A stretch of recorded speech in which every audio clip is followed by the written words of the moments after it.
about to react to this video that someone sent me. This had to be at least 15 years ago. This is the state of Black America. This is a summit that Tavis Smiley hosted, and it was on C-SPAN, and someone sent it to me, and I am reacting to it as a former Blacktivist. I shifted my mindset from this victimhood mentality around Blackness and into this empowerment and uplifting mindset. And so I'm just reacting to this video.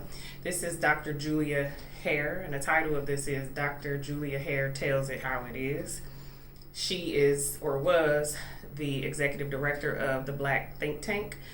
Her and her husband founded this organization. It is under Duke University in San Francisco, California. So let's get into it, y'all. But on a serious note, to the extent that Black relationships have survived as they have, what say you about that 400 years later? It is amazing that Black relationships have lasted for 400 years. They lasted this morning. They're also going to last tonight, and you may not even know the person to whom you're going to have the relationship with. But they do tend to go over. Relationships do go over like that.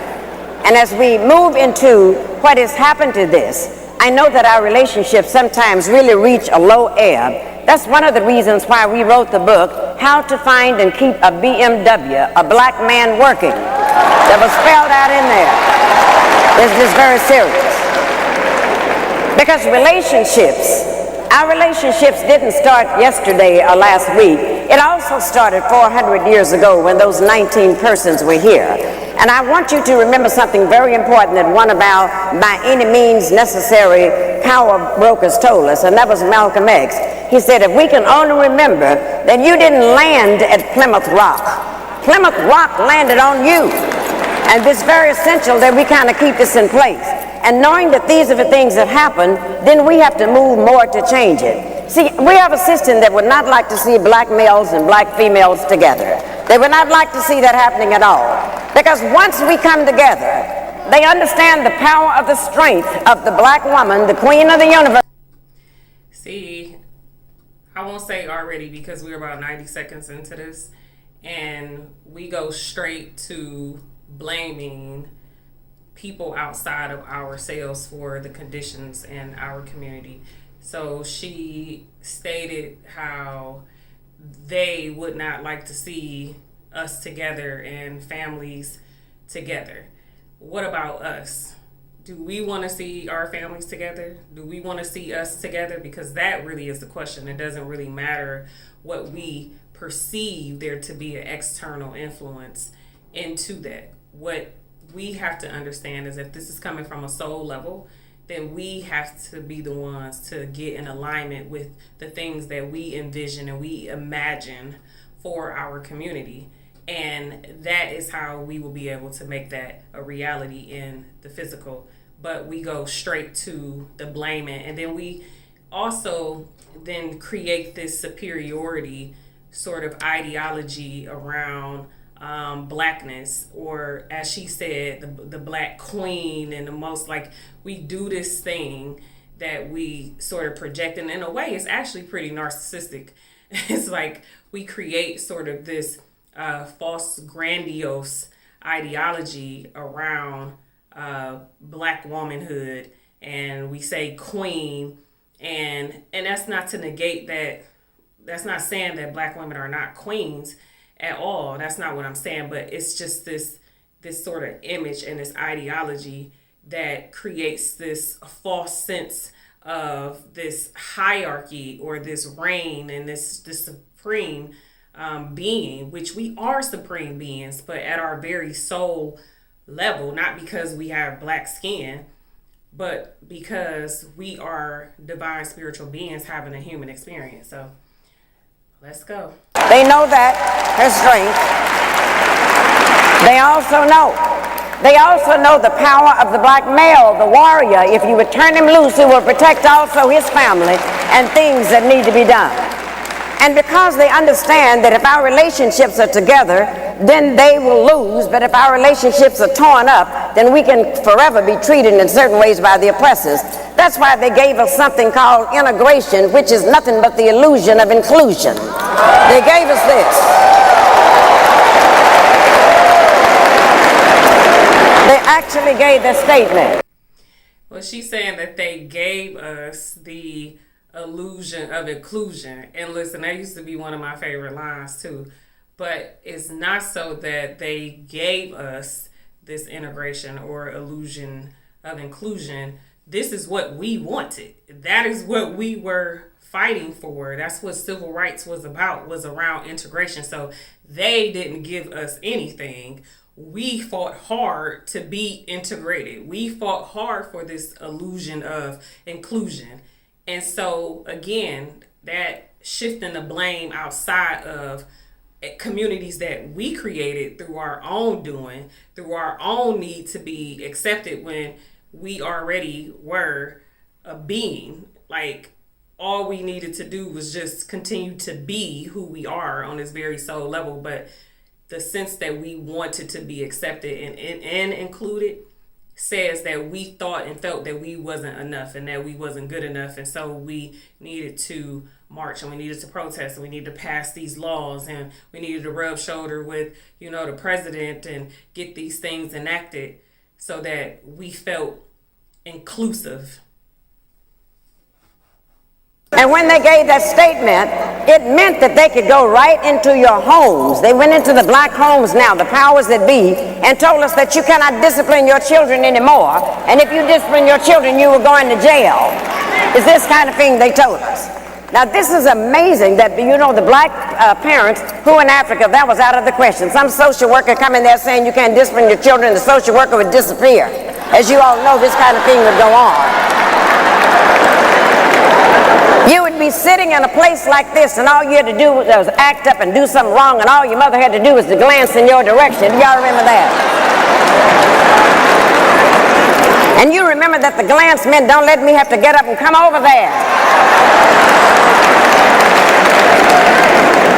And every once in a while in the black family there was a fool who would challenge the glance.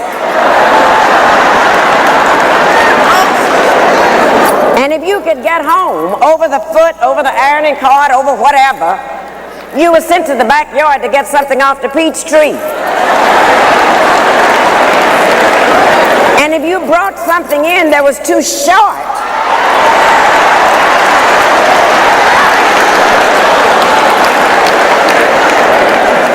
God forbid that you would do something like that. But then it got so terrible in frightening us. This is why we got to take this back. And this is the best part of our action plan is to reclaim the minds of our children. Because then they went into the public schools and took discipline out of there. So when we acted up in there, they put our boys, our black men, into something called special ed classes.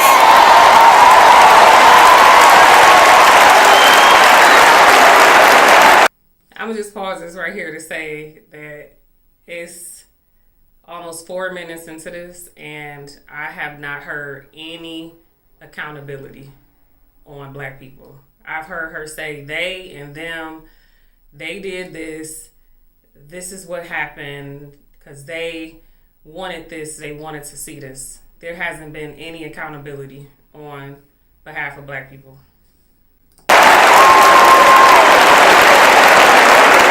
And as you know, those special ed classes are nothing but holding cells until they can go to the state prison.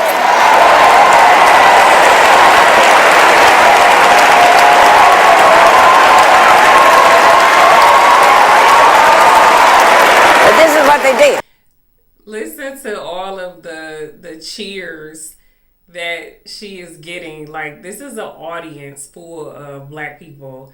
And she is perpetuating the victimhood. She's perpetuating this powerlessness, this need to be the victim because somebody did something to me and to us and to our community. Everything that she said up until this point has been absent of any accountability. Like, how are we contributing to our kids not being disciplined? How are we contributing to the school system in which we send our kids to? Because mothers are working 2 and 3 jobs because we don't marry the men that we have children with. And so there are broken homes because of that. And there's more to go behind that as to, well, where are these men working? We always say, well, it ain't no jobs, it ain't no jobs. It's always jobs, and it's been plenty of jobs. But we also have the ability to create our own opportunities as well, too. So we have to throw out the excuses, and we have to get in touch and in tune with who we are at our soul level in order for us to be able to rise up and over this spell that we are under. I mean, this whole audience of people are like clearly under a victimhood spell. Like, they are cheering her on, and she is literally giving everybody a victim story. And then, the one thing that they knew, that if we can put them in prison, if we can have them convicted for a felony, then once they get out of prison, they cannot get a job because of that. They cannot get the job. And then if they happen to eke out and find a job, then they have to pay taxes on a job, yet they cannot vote, and I call that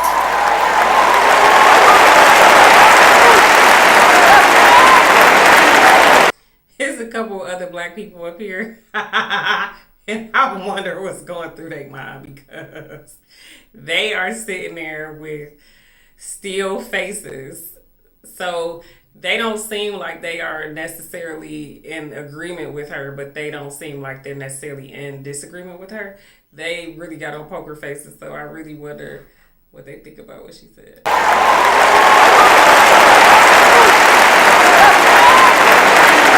I call that taxation without representation. That's what we're looking at. And if one of the things that we would learn to do, they did a grand thing when they took that discipline away from us, because when they made our parents afraid to discipline the children, then what happened? We found out that the teachers were afraid of the principals were scared of the superintendents was scared of the school board was scared of the parents were scared of the children, and the children ain't scared of nobody.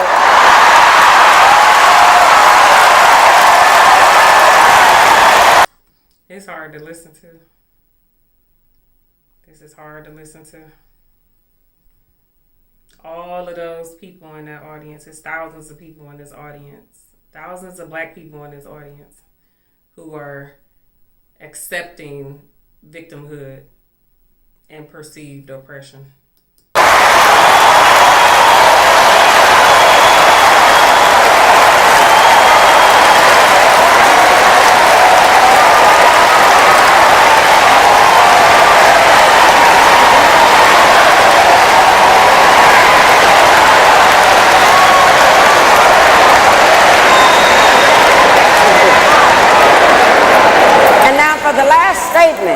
The last statement, the reason why we're so pleased to have the covenant, it makes all of this type foolishness stop. It's going on under Angela Glover in San Francisco. It's all over the country, and they're all saying we finally have a movement where we can take back over the minds of our children. And the first thing we got to take over, the covenant taught us that we do not have to have black leaders anymore.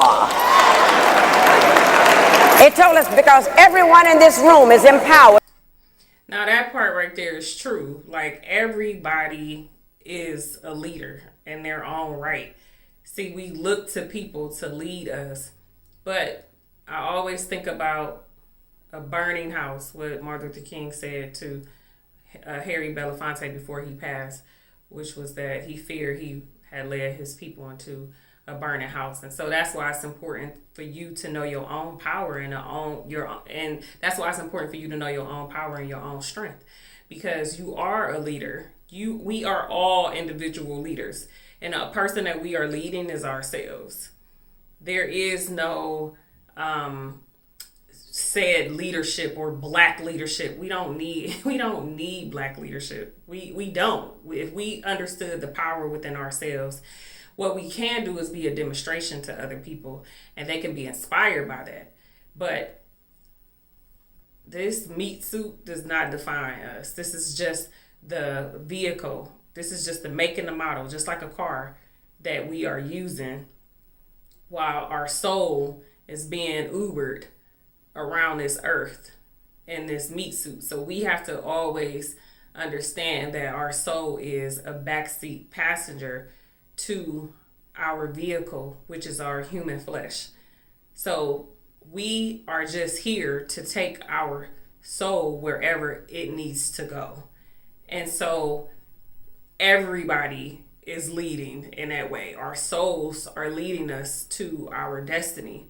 And it's just our job to go where that soul says that we need to go. Now, however the directions take us there, it might give us a shortcut and it might be a longer journey. But the point is, this flesh, what we say is black, is not in control of the soul's destination.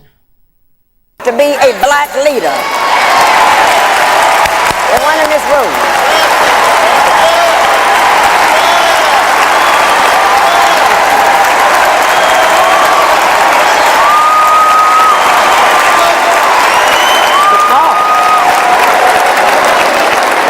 Because see, right now, these people that you're calling black leaders are not what they used to be with Marcus Garvey's day.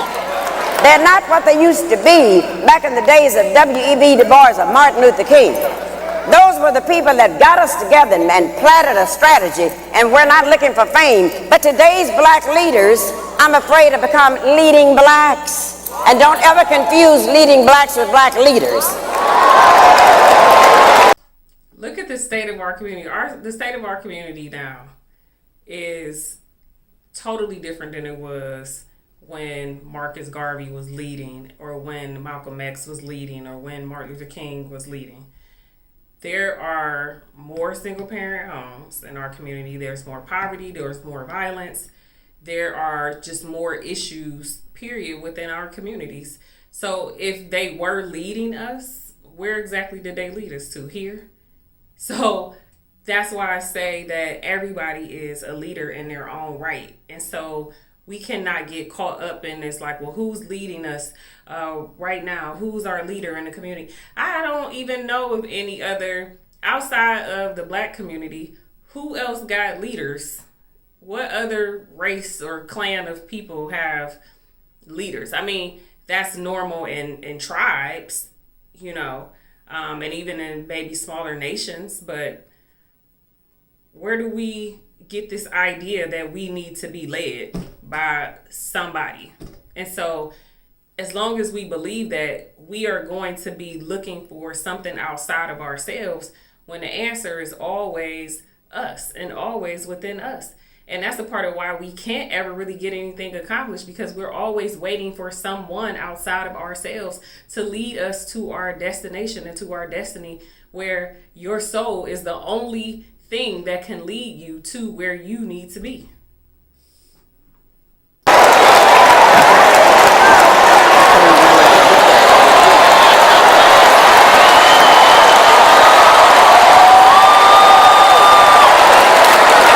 Let me tell you why you don't do that. One of the reasons you don't confuse them, black leaders are chosen by you. They're chosen by the people they're going to lead. They're chosen by us. But let me tell you about the leading blacks.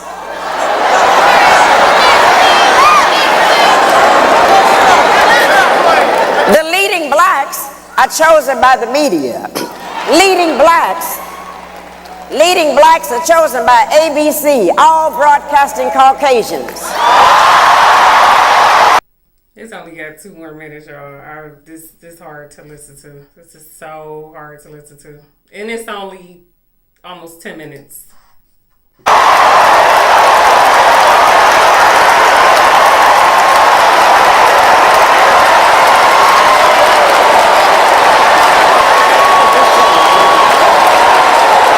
Should I stop her or let her go?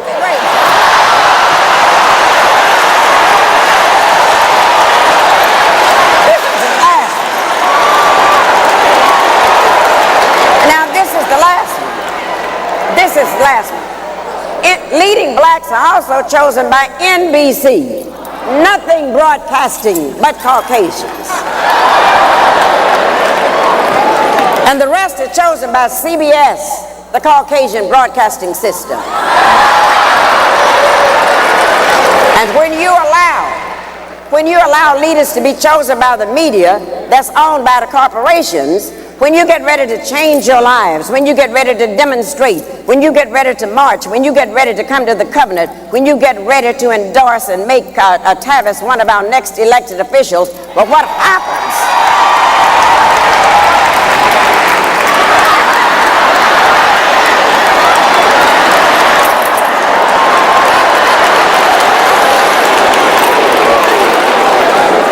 Then you must take the time to carefully watch and see what the leading blacks are doing, because that's when the leading blacks sneak into the door to the corporations, and they will tell the corporations, oh, we know how to go and put them down.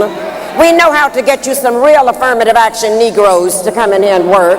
We know how to do that. But at the end of the day, the leading blacks lead the corporations, and the leading blacks have gotten paid while we have gotten played.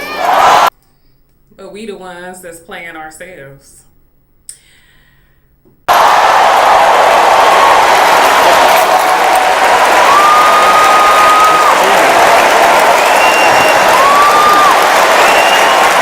Whew, all right, thank God that's over. Okay, so yeah, I mean, we the ones that's playing ourselves. That's the bottom line, because we have bought into this militant idea of oppression and that we've been held back, and so we just always complaining and we just always crying about something. And I get it. I'm really speaking from this place of a former Blacktivist. When I was all into this. If I had saw this a couple years ago, I would have been like, yeah, girl, yeah. Now I listen to this stuff and I'm like, ooh, it's cringy. It's real cringy, because I'm just so evolved past that, and I look at myself as a spiritual being, and that I would never put anybody else in a position of being my God, of having such power over my mind that I think that they are in control of me, that I think that they can oppress me, that I think that they are higher than my belief in the Spirit, in God, and Allah, and Jehovah, and whatever it is that you believe is a higher power. Nothing is higher than that. No man is higher than that. So nobody has that type of power over me or over us, but we just have to believe that, and we have to shift our mind around that. We have to reimagine our culture. Peace, y'all. If you want to send me any videos, you can find my email address and just contact information in my bio, because I would love to react to some of the pro-black videos that's out here. So send me what you got. Don't forget to like, share, subscribe, and leave me a comment. What you think?